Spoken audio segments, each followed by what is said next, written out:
అసలు ఒక్క రోజులో వెంకటాచలంలో పొందేటటువంటి అత్యద్భుతమైనటువంటి విషయములు 3 అని వ్యాసవాక్కు.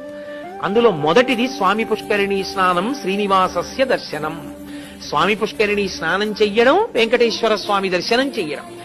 నేను ఎక్కడో ఏదో తీసుకున్నానండి ఒక చిన్న నివాస గృహం, అందులో స్నానం చేసి దర్శనానికి వెళ్ళిపోతున్నాను అంటే భగవంతుని యొక్క పరిపూర్ణానుగ్రహాన్ని పొందడానికి అవసరమైనటువంటి 3టిలో ఒకదాన్ని విడిచిపెట్టేసుకున్నట్టే. కాబట్టి ఒక రోజులో ఈ 3 జరిగేటట్టుగా చక్కగా ప్రణాళికా నిర్మాణం చేసుకోవాలి యాత్రకు వెళ్ళినప్పుడు. కాబట్టి మొట్టమొదటిది స్వామి పుష్కరిణి.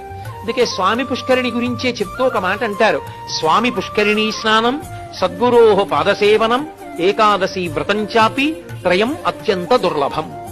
స్వామి పుష్కరిణీ స్నానం దొరకమంటే దొరికేది కాదు. ఎందుకో తెలుసా? కొన్ని లక్షల మంది పర్వతం మీదకి వెళ్ళొచ్చు, కొన్ని పదుల మందే పుష్కరిణిలో స్నానం చేస్తుంటారు.